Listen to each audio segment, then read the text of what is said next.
The story in chapter 2, it was really nice, and definitely not because I was paying more attention. Hey guys, MrPokke here, back with another video, and today is gonna be my mid-game free-to-play by the way review. I am currently level 32, going to level 33. And I always say I've probably been spending anywhere between 30-ish hours plus playing this game. And yeah, without further ado, let's get into today's content. Subscribe!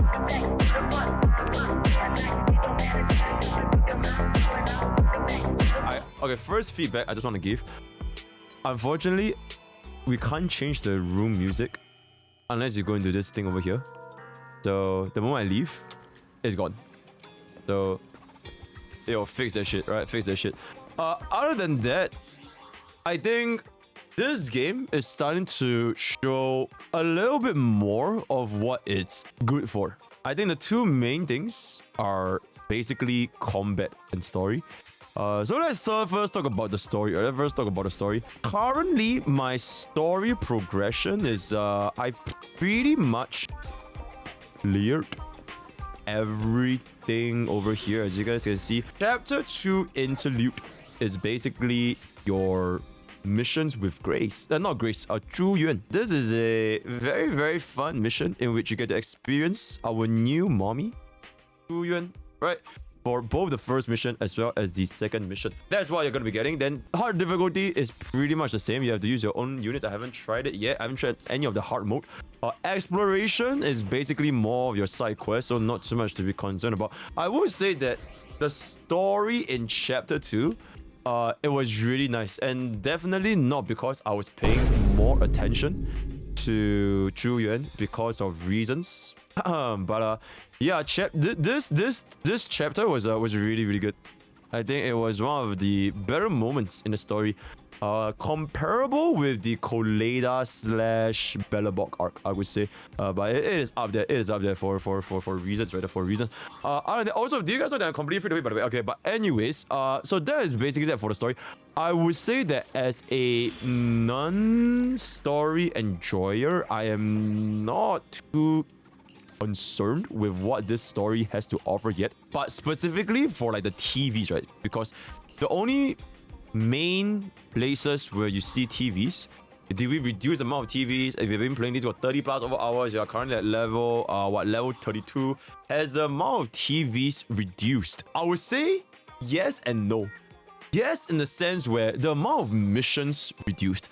So you are not getting as many story and as many like exploration mission as compared to the start of the game. So you're less overwhelmed with a lot more TV missions. So in that sense, the number of TV has reduced. But in another sense is every single time there's gonna be a story, there's gonna be some kind of TV, right? There's gonna be some kind of TV, and it is pretty much non-negotiable. Combat commission is pretty much the same thing. There's no TV here, so nothing much changed. Oh, I just realized I didn't finish this. Oh my god, that's crazy. And also, going back over here, I think they are gonna unlock combat as soon as I hit level 34, 36. I'm not too sure, but there's also gonna be a combat over here, so I'm just waiting for that. Generally speaking, I feel that I'm not sure why, but for me, TV felt a little bit more tolerable for this story, and I'm not sure why. It might be the cutscenes, it might be the gyats, but I didn't feel as annoyed at the TV as compared to as I was at the start of the game. Also, another potential reason would just be because, you know, this is technically a pretty new mission. It's a pretty new mission, right? You gotta face Zhu Yuan and all that kind of stuff. So that is gonna be that for the overall story on TV. Yeah, maybe it just grew on me. Yeah, that's right, right? So that is gonna be that for the TV. And now jumping into the combat. Biggest question on everyone's minds is, did the combat get more difficult after you reach level 30 plus? I would say not exactly. In a sense where you need to deal more damage to deal with the bosses and the mobs. They are definitely thicker, right? They are a lot more resilient to the amount of damage you're going to be dealing. And this is despite me getting a level 40 Ellen, right? Yeah, they're definitely a little bit more resilient. But the thing is, it's not as punishing yet. I feel that in the current content, so for example, if you were to go into your story commission, if you go to your exploration commission, if you were to go into your combat commission, or even your Holo Zero, right? It is not punishing in a sense where it forces a player to be like, oh fuck, I messed up, and like 75% of my HP is gone. So most of the hits you can still kind of tank them, even for shield defense, honestly. So the endgame content that we are currently having right now, which is gonna be this over here. So these two are the endgame content. For both Holo Zero and shield defense, is gonna be, this is around the rough part where a free-to-play player such as myself around this level would reach a soft wall, because this one you need level 36, so you don't really get here until a long ass time because you're not at level 32, right? So this is gonna be a long ass time before you fight something. When I fought this level 35 high risk Holo Zero, it was not that difficult for me. Might be because of the buffs, might be because of a lot of factors, but the bosses don't feel very punishing and you deal ridiculous amounts of damage. So I would say that the difficulty for this, it was still quite manageable. But once again, this is also quite dependent on your buffs. Maybe I just got lucky. I honestly don't know what the hell I'm doing with my buffs. I'm just picking whatever I have just to merge the 4 into 1 and I just go, right? So not a lot of thought went to this mode for me personally yet as of this current moment. For the shield defense, which is basically this game's version of Spiral Abyss as well as Memory of Chaos, I am currently at S rank for the first 6 floors. This is where you will reach a soft cap at floor 7, because this is when you will need 2 different teams. So for free-to-plays or players that are, you know, progressing a little bit more slowly, this will be your first cap where you can't progress any further simply because your team 2 is just too dog shit. So for example, myself, I basically only all-in Ellen, Stokaku, and NB. So my Nigomata, she's just alright, but not just for levels, right? Not just in terms of levels, but also in terms of like the weapons, the equipments. I just don't really have a lot going on. I have no gears, no relics whatsoever, so I don't even have enough to share them. And unlike Watering Waves, where you can share your weapons and your artifacts, you can't in Zenless Zero. So you actually need to give all 6 units their unique weapons and unique relics. So it's a little bit of a war. I've attempted this stage, floor 7. Maybe my mods, my editors can find a timestamp and just kind of find my clear here. Basically, I cleared the first half in roughly 5 minutes. And the second half, I just could not clear at all. It was not because I was not dealing any damage. It was not because the boss was hard. It was because I was not dealing any damage. In a sense where most of my team, they were relatively healthy. I didn't really feel a situation where if the boss hits me, I'm like, oh my god, the run is over. They did maybe 15%, 20% of your health as damage, and then with the dodge windows, the parry windows, the QTEs, there was not a lot of opportunities for the enemies to heal as well, especially if you pretty much know what you're doing, right? You can't just press M1 or the X button and just base attack. You definitely have to incorporate some degree of dodge and parry here and there. But I would say that as of this point, my progression is low-key stalled because I need to raise up this second team. I need to bring up Nikomata to a little bit of a higher improvement as well as the rest of my supports. My level 10 MB just died in like 2 seconds. It is what it is. So I need to kind of raise up these units. For the Ellen side, honestly, if you have Ellen, the experience is very, very smooth. In fact, I'm pretty damn sure if you just run this. Good day. I'll beat everyone. Whoa, come on now. So good day. How the hell do I unselect a bitch? Huh? Okay, I can't unselect. Okay, but anyways, basically, if your account has an Ellen and you pair it up with your Sogaku, I'm absolutely confident that these 2 units can just straight up just clear 1 floor by themselves. You don't even need a 3rd slot. Because what I noticed when I played with, when I ended up losing the team, she died in like within the first 60 seconds because I missed the dodge and she got 1 shot. Because she's level 20 and she has no gears. Alright, so that was my experience when I inquired looting. Having Ellen definitely makes your experience in these endgame content a lot more palatable, because now you can kind of invest a little bit more into your second team, right? So 2-man, 3-man, then this should be fine. My bumble is also, you know, I only have 1 really good bumble. The other one is just really not that bad, not that good. So that's gonna be that. Yeah, main soft wall that players would be facing should be the amount of damage that they are dealing. In terms of my own personal account progression, right? I feel that most of my units, they're all around the level 30 mark, the units that I use a lot anyways. So basically just NB, Sokaku, as well as Ellen Jo, right? I got a Nico Maya, she was my main DPS, and then I won the 50-50, free to play, but I'm a free to play player. And then I got Ellen Jo, just went all in on this. So that is basically that. For my skills, I legit just dumped every single possible resource I have into the skills. They're all level 7, except for the ultimate, which I'm gonna get as well. Equipments also The only unit that I raised a little bit, right? I got a level 30 weapon as well as a couple of this artifacts, right? The drive discs. Level 3, I did it only for the mission because there was this one mission where you had to upgrade 4 different drive discs to level 3. So I did that and I just moved on. Didn't upgrade whatsoever because these relics are not my concern. The rest of my units is legit just like completely nothing, right? It is legit +0. I just try to fulfill the 4 piece and use whatever relics that this game has given me. I have only spent a singular instance farming for relics with 60 stamina because one of the missions, this one right here, the primer mission, it forced you to, you know, spend stamina for the relic domain. So I basically did it and that was it, right? So that was the only time I ever spent relic. Overall, I still have around 4,000 polychromes. And can I see how much battery I have? Yeah, so I have 4,000 polychrome as well as 6 ether batteries as a complete free to play, by the way. I used 2 ether battery to kind of bump by itself up a little bit. So if you did not spend at all, you should have 8 if I'm not mistaken. And right now, I would say that progression definitely feels a lot slower because you're not going to be bombarded with all of the side quests and the mission, which might be a little bit overwhelming at the start because one of the players complained, I think, was because there was just a lot of clutter, a lot of UI. You are not used to the UI and there's just notifications and missions all over the place. So it might be a little bit overwhelming, but as of this moment, I feel that I'm more or less kind of used to the UI and there's not a lot of clutter as well, right? Because there's basically nothing left to do because, you know, you kind of just done everything and just chilling. The next benchmark is going to be level 34. Level 34 will unlock the next main story quest. And even when you unlock the main story quest, it doesn't take you a lot of time. For me, my first main story unlock was level 30. That's when you unlock a chapter 2, right? We've told you.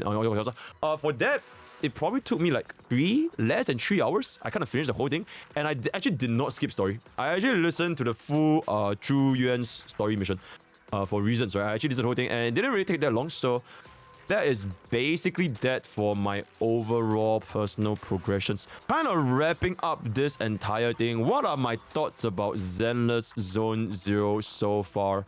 I think a lot of the early game complaints, namely TV and combat, it either grows on you as a player if you have made it this far, or it won't. Then it's kind of like, it is what it is kind of situation. I feel that the combat, it will probably never be as difficult as what people think it's gonna be. I have a feeling that's just gonna be the combat. Like I mentioned, I have not reached the endgame of the shield defense, which is gonna be the 7 non-refreshable stages. I will be making a separate video where we take a look at CN's first ever floor 17 clear, so stay tuned to the next video. But for now, this is 30 plus, almost 40 hours into the game at level 32. I feel that the combat itself, it will never be a situation like Wuthering Waves, where if you make a single mistake, you just get one shot. I don't think it's ever gonna get to that point. At least not now for me. I might be wrong. Maybe you're gonna face enemies that will just straight up just one-shot you. So far, not yet. The damaging does not feel punishing enough to make a player want to utilize everything that Zenless Zone 0 has to offer. Which kind of brings into the next point, right? The combat system, the combat mechanic, it can be very, very in-depth, right? For example, Ellen, the way you use her dodge attacks, the way you cycle her skills, her rotations, when you use a skill, when you use an enhanced basic, and then when do you swap in? There's like a swap, dodge, cancel, whatever the hell it is, with like all your units as NB. Then Soldier 11, if you time Soldier 11's... Oh my god, Billy, shut up. Yeah, so for like Riven, right? So for Riven, if you were to time a basic attack, you pretty much have almost 100% burn up time, as long as you time the attacks. So there can be a lot of depth with regards to Zenless Zone 0 combat system. But the problem is, and I still think this problem will exist even up till this point, is that I don't find a situation where I'm forced to learn everything. Because I can still clear relatively easily.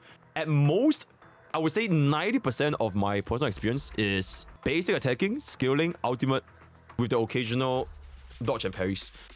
There was never a situation where I was like, holy shit, I need to like off my lights, stare into the screen, retry a stage for 4 hours, and just log the fuck in. I have never felt that in Zenless Zone 0, and I don't think we ever will, because at the end of the day, it is a MiHoYo game, and I think MiHoYo, they just want to cater to the casual player base, right? Whether is it a combat focused game or a story focused game, they're still ultimately pandering to the casuals, so I don't think it will ever reach that point.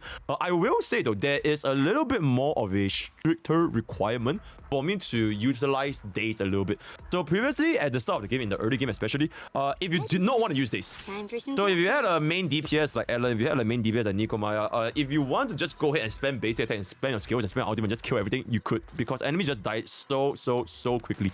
But where I am right now, I realized that it's not a must for me to use days, but it makes the fight a lot faster. Because if I were to integrate days into me, not only for the mobs, but also for the elites and the bosses, it allows me to do the QTE, the assist attacks, and the overall damage output drastically improves a lot compared to not using days, and the fight just slows down by a big pace.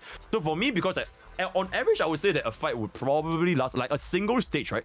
It will probably last like 4 or 5 minutes. Using or not using days, it will change the timer from like a maybe shave off 1 minute. So it's a roughly 20-ish% faster clear time if you were to utilize the days properly. So one excellent example I can think of right now is basically my own personal experience with Shield Defense Floor 6. I'm not sure if my mods can find a timestamp of my run in this. So my first attempt when I did this, I couldn't clear it in 6 minutes. I think I cleared it in... Actually, did I did it in my first try? I can't remember if I did. I'm not sure if it was this stage. There was one stage where I couldn't get S on my first try because my rotations was a little bit scuffed. My days was off. My Ellen, I didn't cycle her stacks properly. But once I kind of tuned in the rotations a little bit and focused a lot more on days, like really just honing on the days, it shaved out a lot of time. I think it shaved out like 50-ish seconds, and then I got the S rank. I'm not sure if it was 6. Is it 5? Oh, it was 5? I'm not sure. It was 5 or 6. I just couldn't get S rank on my first try. Then I had to log into the days a little bit. So that was one example that I found. Like I said, still not a must. Because if you don't utilize the days as a casual, even at level 32 where I am right now, you're probably not going to die. You'll just take a longer time clearing the stage, right? But if you are like efficient with your moves, if you're efficient with your rotations, and overall you know what you're doing, the combat will feel a lot more fun. You'll feel a lot more, you'll see a lot more QTEs, you'll have a lot more chance to parry, and you'll feel like you just feel better at the game, right? Doesn't necessarily mean that it's a must for you to learn, but it just overall makes the gaming experience for me feel better. Utilizing the game mechanics makes the gaming experience feel better for me, but if players find this game easy because they just want to button mash, you can technically still just button mash, but you want a days a little bit more, right? So that would be the main difference. Days becomes more prominent as of my current progression. Hey, final thoughts, wrap up everything. Okay, you know what? Let me give you a rating. I don't think I gave a rating for my first review. I don't think I gave you a rating for my first review. So let's give you a rating. I would say if I had to give a first review for my Zenless Zone 0, I would give it like a 6, 5.5, 6, around this ballpark for my first experience playing Zenless Zone 0. As of where I am right now, I would say it's hovering from 7 to 7.5. I would say for me. Mainly, the reason I would say this rating is fair is because I don't spend a lot of time on Zenless Zone 0. The game plays quite quickly once you're done with a lot of things. So it's not like a situation where I'm gonna permanently play shield defense for like 6 hours, or like I'm not gonna be doing like Holo 0 for like 6 hours, because there's also a limit for Holo 0. You can only get 5,000 points, right? I'm specifically referring to this right here. Yeah, I can only get 5,000 EXP levels a week. Right, maximum investigation points available. You can see that at the bottom corner. You can only get up to 5,000. So the moment you clear, there's not much for you to do. There's no more story. There's no more side quests. There's no more Holo 0. And once you clear a shield defense, you are going to reach the South Wall at level 7, which if you do not have a second team, you're just not going to be able to clear. So there is effectively not a lot of things to do in Zenless Zone 0. So I'm not going to force myself to play Zenless Zone 0 like I would play, for example, like Wuthering Waves, where you can like grind your head in Hologram 6 for like hours because 300 ping, right? Free to pay, by the way. And you know, overall farming on the other. So I would say that because this game doesn't involve a lot of my time, it kind of makes me feel that my time here, at least the amount of time that I spent in Zenless Zone 0, it was fun. I have fun playing through Yuan's story. I have fun looking at the characters, looking at Zhu Yuan's. I have fun playing the game in the amount of time that I can play the game. So I would say 7 to 7.5 would be my current rating. How would this game improve going forward? I would say my next review, if I were to do one more review, is probably going to be my endgame review. So the next time I'm going to be doing a review, it will probably be my final review, which is when I clear all 10 floors and I can clear a little bit of the shield defense like the first 1 or 2 floors, complete free to play by the way. So that would be, in my opinion, my next endgame review, and like that would probably, I don't know, level 36 to go into 40 maybe, closer to level 40. So I'm gonna be seeing you guys around that ballpark. Yeah, that's pretty much it. Let me know, complete free to play by the way. Let me know what you guys think in the comments below. How are you enjoying Zenless Zone Zero after playing? Do you think it was worth sticking with this game? Do you think it was not worth it sticking with this game? Let me know down below. If you want to talk about the Discord, join the Discord, discord.gg/Pokke. We're at community on Zenless Zone Zero on daily basis. Check out my stream at twitch.tv/MrPokke. YouTube.com/MrPokke. Stream every day. Check out Discord. That's all today. All the best for Adam pools. All the best for your Zenless Zone Zero pools. And I'll see you guys next time. Take care.